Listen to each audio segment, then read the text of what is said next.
S'il y a bien un studio qui est reconnu pour la qualité de ses méchants, c'est bien Disney. Scar dans Le Roi Lion, Jafar dans Aladdin, Frollo dans Le Bossu Notre-Dame, Maléfique dans La Belle au Bois dormant, Cruella dans Les 101 Dalmatiens ou encore Ursula dans La Petite Sirène, il n'était pas rare que ces antagonistes qui ont marqué notre enfance volent la vedette au personnage principal. En les analysant avec un regard adulte, il est intéressant de constater que certains archétypes de personnages sont souvent repris. Ainsi, les méchants Disney sont souvent des femmes peu féminines ou des hommes faibles.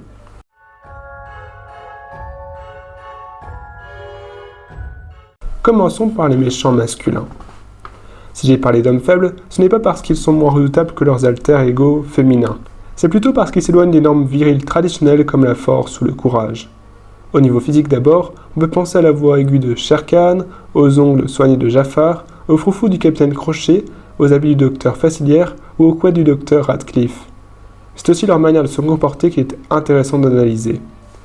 Ils s'expriment de manière soutenue et maniérée et utilisent des poses et mouvements souvent connotés comme féminins. Scar, quand il roule les épaules ou caresse sa crinière, en est le meilleur exemple. Ratigan fait des points de danse classique et joue de la harpe. Ces méchants se montrent lâches et préfèrent éviter la confrontation.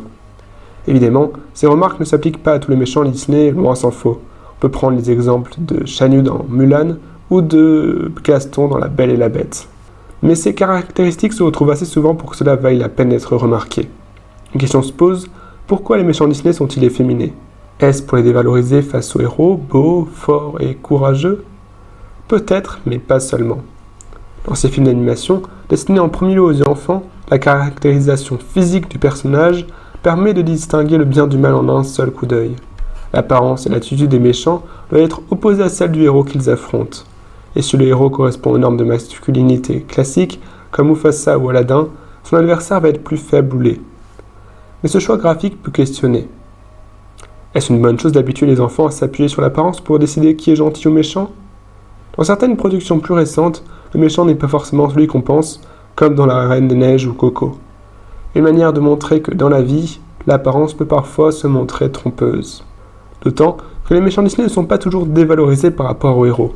Pour prendre l'exemple de Scar, ce qu'il perd en musculature et en force physique, il le gagne en intelligence et pouvoir de manipulation. Pour plus de détails sur ce personnage passionnant, je lui ai consacré une analyse à part entière.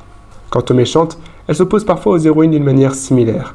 Quand les protagonistes sont représentés comme des femmes belles et désirables, les antagonistes représentent tout l'inverse. Elles n'ont pas de compagnon et leur physique s'éloigne de l'idéal de beauté féminin.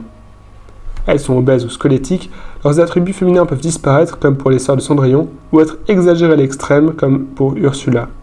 Les méchantes se ridiculisent lorsqu'elles essaient de s'apprêter, comme quand Médusa se maquille. Leur laideur est parfois le moteur principal du film, quand leur jalousie pour l'héroïne les pousse à la méchanceté. Blanche-Neige en est le meilleur exemple. Comment expliquer ces représentations?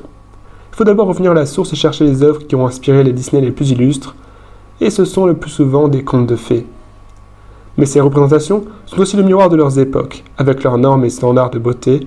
C'est ce qui explique l'évolution des méchants et méchantes Disney à travers le temps. Au final, force est de constater que les méchants et méchantes de Disney sont les personnages les plus marquants du studio aux grandes oreilles et souvent les plus appréciés. Comme quoi, correspondre aux normes de masculinité ou féminité traditionnelles, ça ne suffit pas à susciter l'adhésion du public. Peut-être même que pour un personnage, s'éloigner des codes traditionnels aide le spectateur à s'y attacher.